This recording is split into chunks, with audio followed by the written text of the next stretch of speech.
এই মুহূর্তে সৌগত মণ্ডল গুজব বিভিন্নভাবে ছড়ানো হচ্ছে, এবং এই গুজব যে ছড়ানো হচ্ছে সেটা আমরা বুঝতে পারছি কোথা থেকে, সোশ্যাল মিডিয়া থেকে। ফেসবুক বা ইউটিউব খুললে বা অন্য ধরনের যে সোশ্যাল মিডিয়া অ্যাপগুলো রয়েছে, হোয়াটসঅ্যাপ গ্রুপগুলো রয়েছে, সেটা খুললে সত্যিই মনে হচ্ছে যে আমাদের সব গ্যাস, সব পেট্রোল আসে হয়তো ওই যে জাহাজগুলো দাঁড়িয়ে আছে সেই জাহাজগুলো থেকে।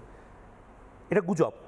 বাস্তবটা হলো আমরা 50% গ্যাস নিজেদের দেশে বানাই।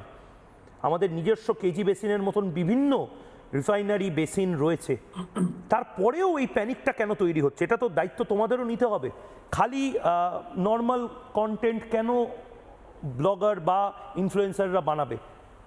এটাই তো রাজনীতি নেই, এটা তো তোমার পেটের ব্যাপার, আমার পেটের ব্যাপার। না, একদম একদম না, প্রথম কথা দেখতে হবে যে কারা প্যানিক করছে। এই কয়েকদিন আগে একটা স্টেটমেন্ট এসছে যে পাকিস্তানের গভর্নমেন্ট পেশ করেছে যে তাদের দেশে সম্পূর্ণভাবে একটা লকডাউনের মতন পরিস্থিতি। তারা বলছে যে আমরা দেশটা চালাতে পারবো নাকি ঠিক নেই, এমনকি সব জায়গায় গ্যাসের একটা শর্টেজ আসছে। যারা ওই রকম ধরনের পাকিস্তানকে বাবা মনে করে তারা এই ধরনের নিউজগুলো ছড়াচ্ছে।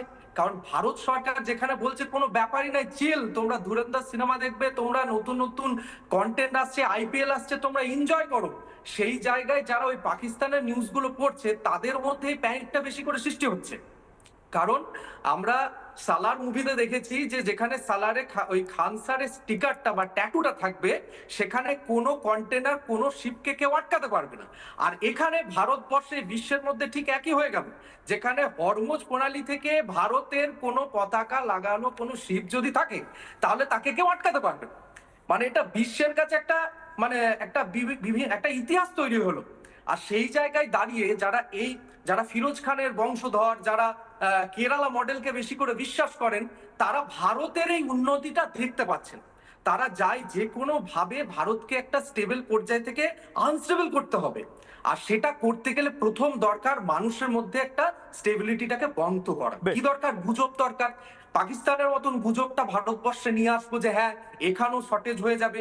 মানুষজন একের পর এক গ্যাসকে মানে বাড়িতে মজুত করছে যে না আমাদের বাড়িতে আর গ্যাস আসবে না। তেলের দাম 500, মানে সোশ্যাল মিডিয়ায় দেখছি তেলের দাম নাকি 500-তে যাচ্ছে। আর তার জন্য মানুষজন ব্যারেলে করে, এমনকি জল যেটা ভরে ওই কন্টেনারে করে তারা মানে তেল নিয়ে আসছে।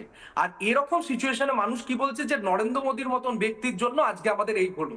কিন্তু সব থেকে আশ্চর্যের ব্যাপার, আজকে নরেন্দ্র মোদীর জন্য যেখানে এই রমজান মাস চলছে, প্রত্যেকটা মুসলিম বাড়ির মানুষেরা, রাষ্ট্রবাদী মুসলিমরা রাতের বেলায় তারা কিন্তু সেহরি করতে পারছে, তারা রাতের বেলায় তাদের রান্নাটা করতে পারছে।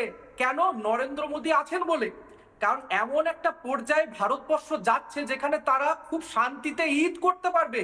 যেখানে এখন গালফ কান্ট্রিজ গুলো ভাবছে যে আমরা ঈদটা মানাবো কি করে, কিন্তু সেখানে ভারতবর্ষের প্রত্যেকটা রাষ্ট্রবাদী মুসলিমরা তারা ঈদ মানাবে। তারা রাতের বেলায় তারা রান্না করবে, কারণ সকাল থেকে তারা রোজা রাখবে। আর তাদেরকে জানা দরকার এটা কে করছে। এটা ভারত করছে, নতুন ভারত। যে ভারতের স্ট্র্যাটেজি এটাই যে আমরা প্রত্যেকটা দেশের সাথে এক থাকবো, শুধুমাত্র পাকিস্তানকে বুঝিয়ে দেবো যেমনটা তুমি বললে।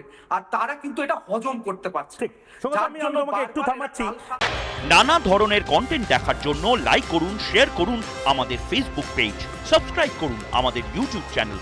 পাশাপাশি অন্যান্য ব্রেকিং নিউজের জন্য অবশ্যই চোখ রাখুন রিপাবলিক বাংলায়।